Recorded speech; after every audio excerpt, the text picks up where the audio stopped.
Vamos para mais um vídeo do nosso projeto que nós intitulamos como Alimente-se da Bíblia, aprendendo mais com a leitura da Palavra de Deus. Então vamos lá para a leitura do capítulo 12 do Evangelho de Mateus. Esse capítulo nós vamos dividir em 5 assuntos, que são eles: o Senhor do sábado, o servo escolhido de Deus, a acusação contra Jesus, o sinal de Jonas, a mãe e os irmãos de Jesus. Então, você já deve ter em mãos a sua folha para ir anotando tudo aquilo que nós vamos falando, tudo aquilo que Deus vai nos revelando. É importante que você baixe, imprima essa folha e vá escrevendo, para não esquecer nada daquilo que o Senhor está nos revelando nesse projeto de leitura bíblica. Você também está vendo aqui ao meu lado o modelo da folha do capítulo 12, e assim você vai preenchendo cada capítulo, e no final de tudo, você vai poder encadernar e ter em suas mãos uma ferramenta poderosa para estudar a palavra de Deus. Sempre gosto de lembrar que não estamos fazendo um estudo aprofundado, mas estamos aqui trazendo algumas revelações, alguns ensinos que o Senhor tem nos dado, nos mostrado, e que certamente servirá para crescimento espiritual, para que você venha a aprender mais sobre a palavra de Deus. Então, o primeiro assunto do Evangelho de Mateus, que é o Senhor do sábado, ele vai do versículo 1 até o versículo de número 14. Vamos ler então? Naquela ocasião, Jesus passou pelas lavouras de cereal no sábado. Seus discípulos estavam com fome e começaram a colher espigas para comê-las. Os fariseus, vendo aquilo, lhe disseram: Olha, os teus discípulos estão fazendo o que não é permitido no sábado. Ele respondeu: Vocês não leram o que fez Davi quando ele e seus companheiros estavam com fome?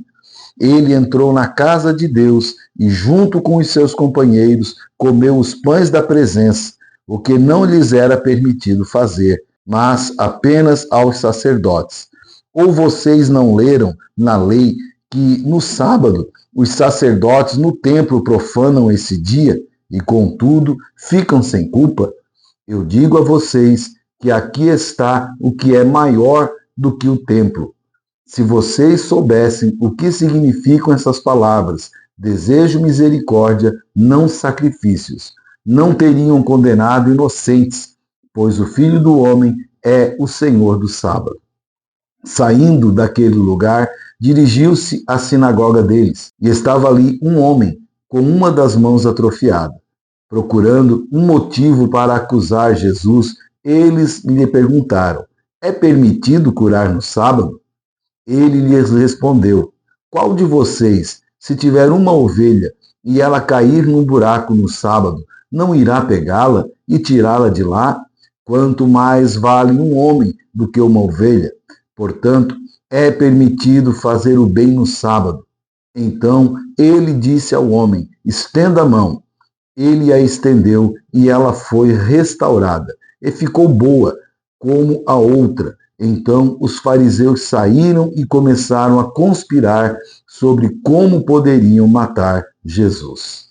O capítulo 12, em resumo, ele fala sobre o crescimento em relação à oposição a Jesus. E também vai nos falar das respostas que Jesus deu aos seus acusadores. Então, nesse capítulo 12, nós vamos basicamente falar sobre isso, sobre esse crescimento da oposição e as respostas muito sábias que o nosso Senhor Jesus Cristo deu a eles. Vamos então meditar nesse primeiro assunto. Aqui, Jesus dá 4 respostas aos fariseus, aos seus acusadores. Primeiramente, ele fala de Davi. Quando Davi e seus homens com fome, eles entram no templo e eles comem os pães da proposição. Pães estes que eram exclusivamente para os sacerdotes. Mesmo de Davi tendo errado, mesmo Davi tendo comido o que não era para comer, eles, os fariseus, ainda tinham Davi como um herói. Então Jesus, ele fala nesse momento: há situações onde a necessidade humana está acima da aplicação literal da lei. Primeira resposta de Jesus: há momentos onde a necessidade humana ela fala acima da obrigação, da aplicação literal da letra da lei. Segunda resposta de Jesus, ele menciona o trabalho dos sacerdotes no templo, onde no dia de sábado eles não param, eles continuam trabalhando, conforme está escrito em Números 28:10, onde diz que no sábado eles teriam que sacrificar os animais para assim poderem continuar no seu trabalho. Então Jesus, ele vai falar que a obra de Deus, ela tem prioridade sobre o dia do sábado. Os sacerdotes não paravam no dia do sábado, pois estava escrito que eles deveriam trabalhar. E mesmo assim não era botado sobre eles a culpa de infringirem a lei. Então Jesus, mais uma vez, ele dá uma resposta. Quando estamos fazendo a obra de Deus, ela está acima desta letra da lei também. Então aqui agora Jesus dá a resposta citando o livro de Oséias, capítulo 6, versículo 6, onde ele resume essas respostas que ele deu de Davi, dos sacerdotes, dizendo, olha, eu quero misericórdia e não sacrifício. Que nós possamos ser mais misericordiosos, que possamos olhar mais para as necessidades do ser humano, que possamos mais também olhar mais para a obra de Deus, para fazer a obra de Deus e não se limitar a essas leis, a letra da lei. E por último, Jesus se declara como sendo ele mesmo a autoridade principal. Ele é o Verbo vivo, ele foi aquele que veio do céu, ele é o Deus Filho e ele tem a autoridade sobre o sábado. Ele está acima da letra da lei. Ele cumpriu a letra da lei e agora estamos sobre a lei de Jesus Cristo, a lei da graça, e nós não estamos mais debaixo desta lei, da letra da lei, da guarda do sábado. Por isso nós hoje guardamos o domingo e não mais o sábado, porque domingo é o dia do Senhor. E como vimos no capítulo anterior, no capítulo 11, versículo 28, Jesus Cristo, ele é o nosso descanso. Jesus Cristo é o nosso sábado. Ele diz, vinde a mim os que estão cansados e oprimidos, e eu vos aliviarei. Então, ele é o nosso descanso. A partir de hoje, Jesus Cristo, ele é o teu descanso para a glória do Deus Pai. E na sequência desse texto, do versículo 9 até o versículo 13, nós vamos ver ali que Jesus, ele cura a mão de um homem, aumentando ainda mais a perseguição, aumentando ainda mais a ira dos seus perseguidores. Lembre-se da resposta que ele deu a eles, quando ele fala de Davi, ele diz que a necessidade humana está acima da aplicação literal da lei de Moisés.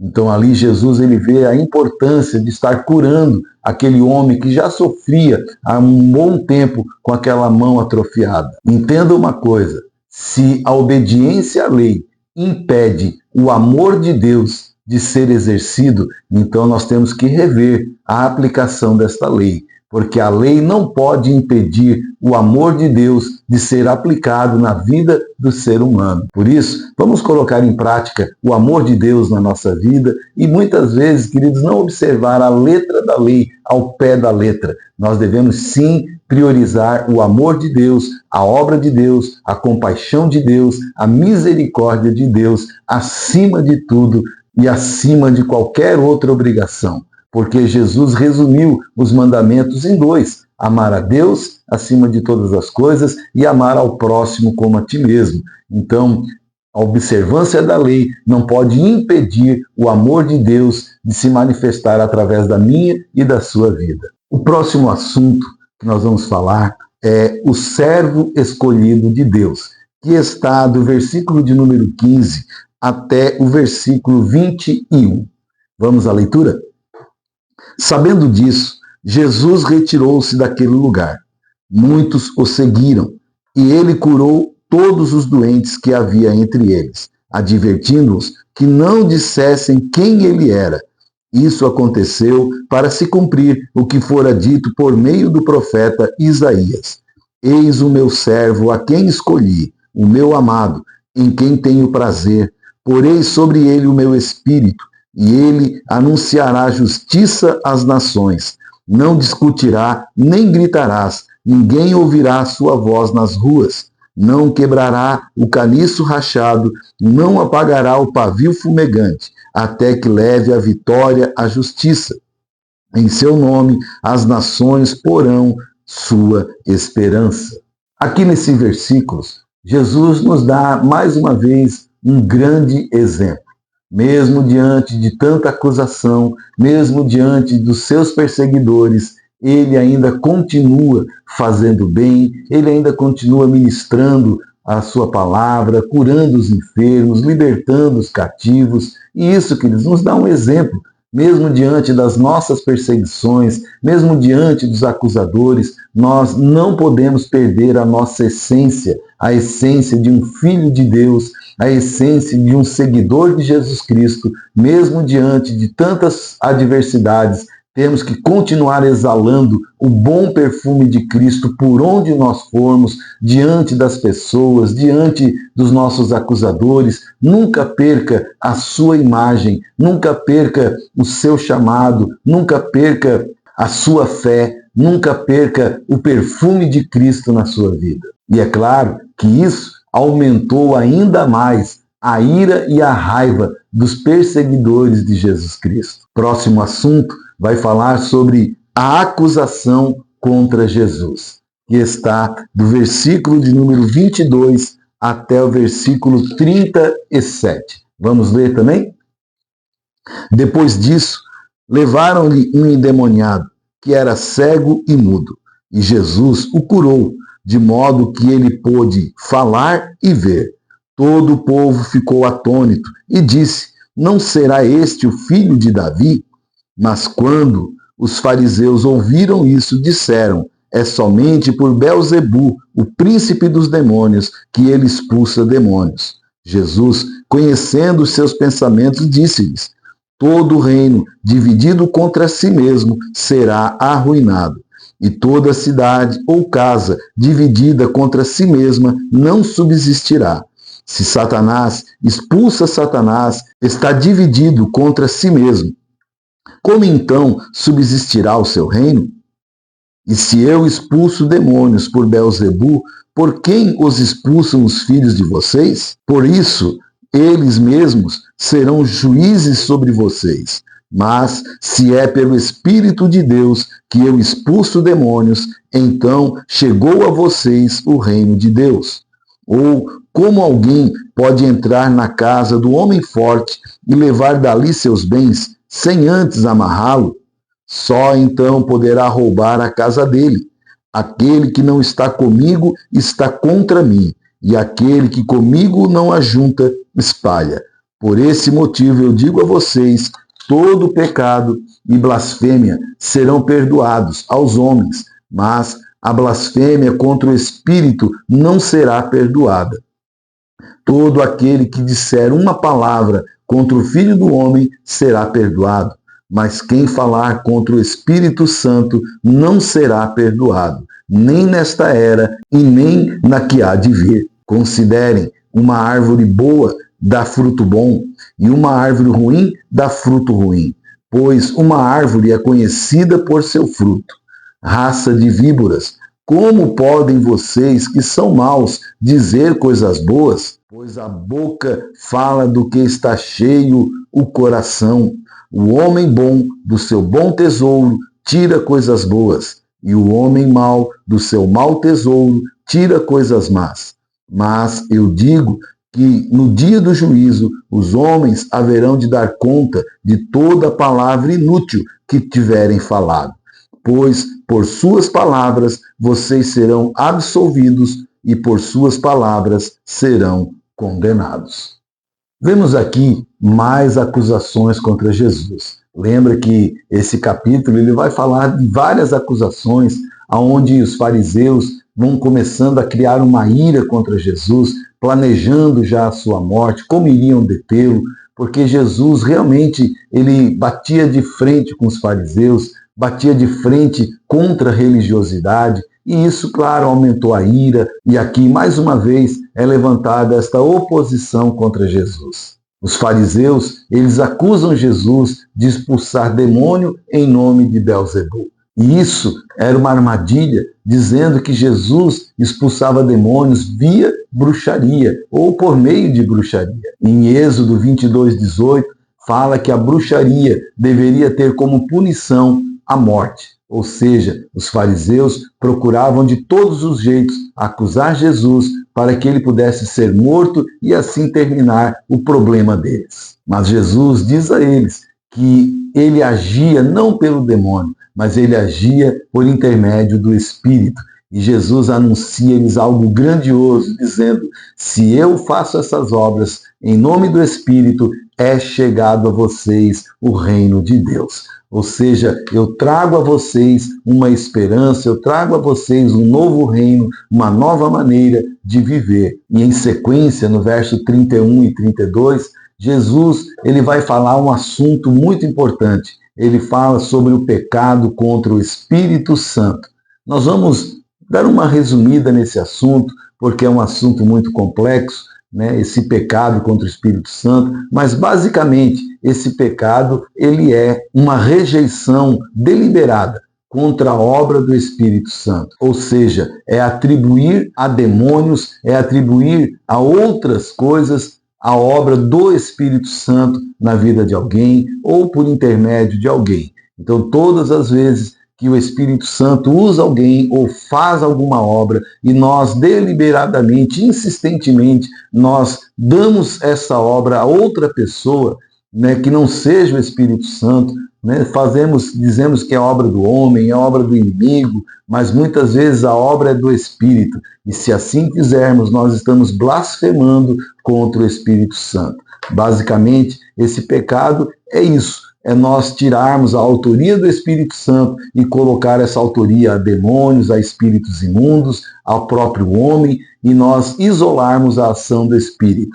Isso, como o próprio Jesus disse, não tem perdão. Então, cuidado, quando você ver alguém fazendo alguma obra em nome do Espírito Santo, não julgue, não fique decretando, ore, peça a Deus orientação. Se você tiver dúvidas, fique em silêncio, guarde em teu coração, não fique falando, não fique pronunciando, não fique acusando, dizendo que não é de Deus. Ao contrário, guarde o teu coração, ore, peça discernimento, para que você não venha pecar contra o Espírito Santo. Nós entendemos que esse pecado de blasfêmia contra o Espírito Santo, ele endurece o coração do ser humano, de uma tal forma que fica impossível de o Espírito Santo trabalhar no coração dessa pessoa, de haver uma conversão, porque essa pessoa ela endureceu o seu coração ao ponto de não enxergar ou não reconhecer a obra do Espírito, o agir do Espírito na vida de pessoas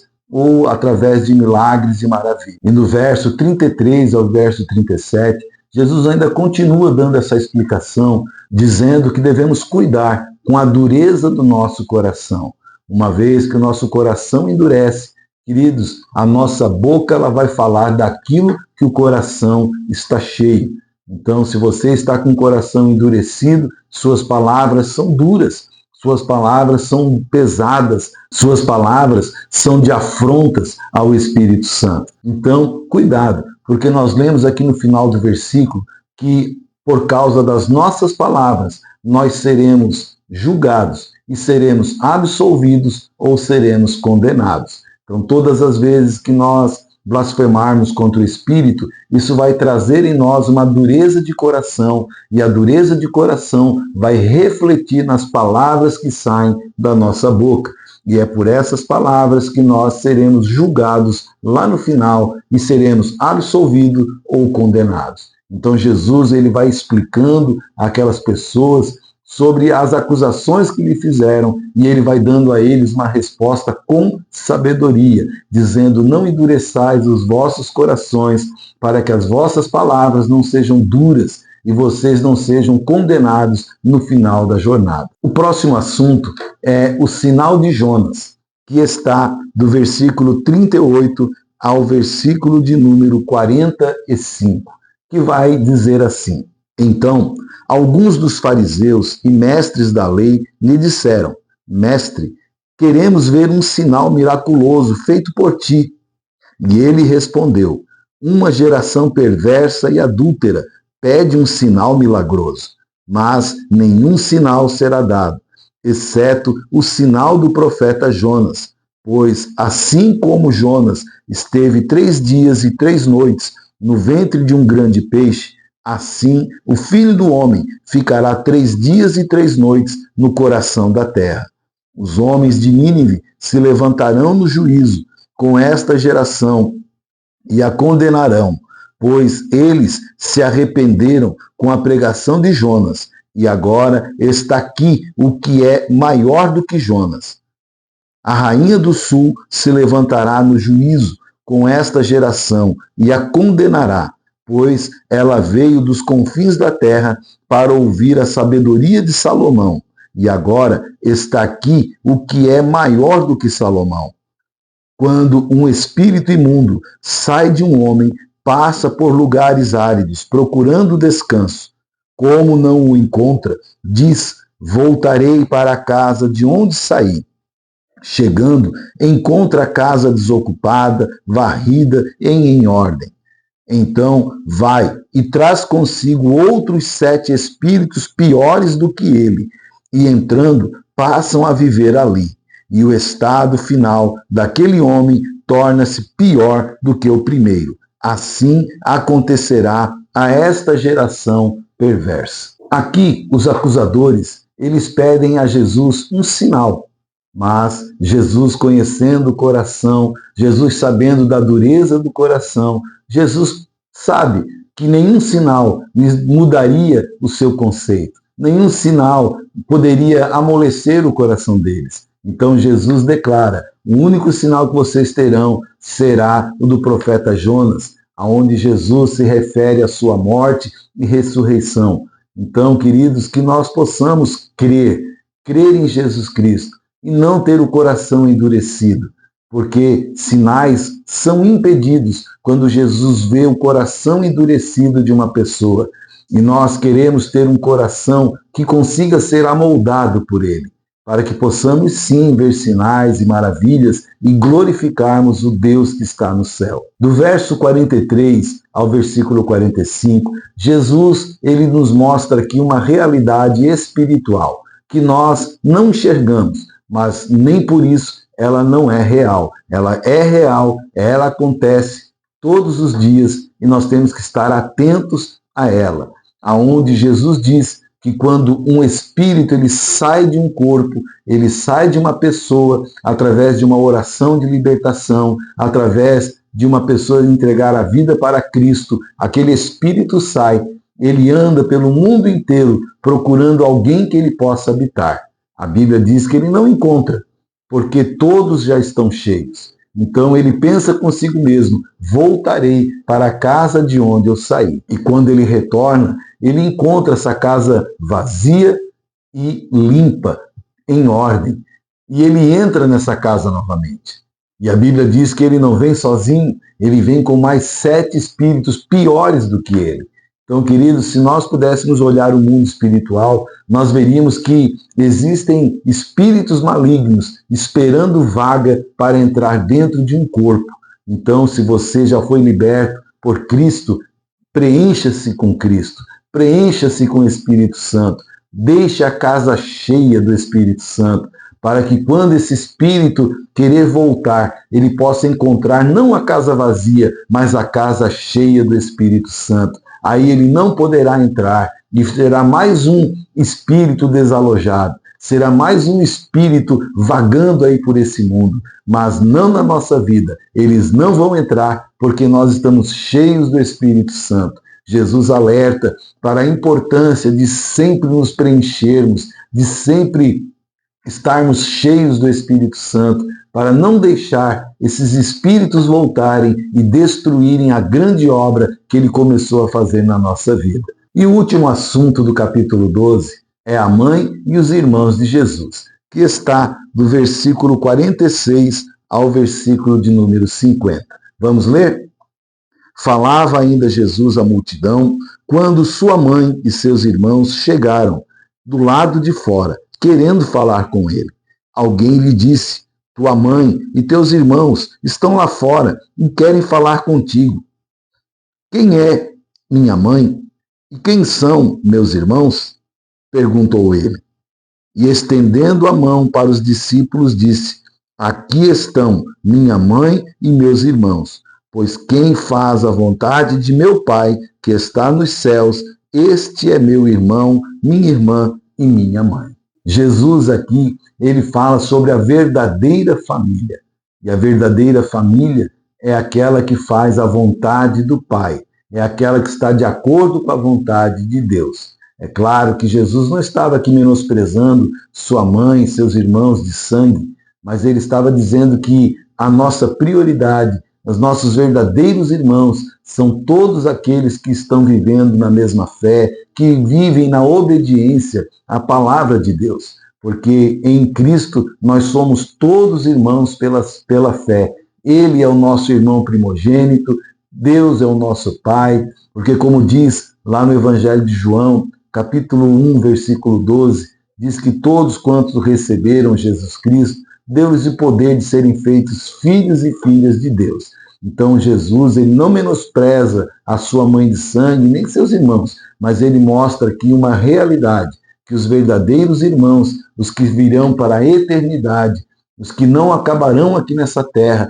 são aqueles que juntamente conosco abraçaram a fé em Cristo, caminham nessa fé e são nossos irmãos verdadeiramente. Não só aqui, mas para toda a eternidade. Que Deus te abençoe, que você anote tudo aquilo que Deus falou com você, todas as revelações que Deus te deu, que esteja tudo anotado, para que você, ao decorrer do tempo, possa reler e voltar a lembrar de tudo aquilo que nós estamos aqui falando.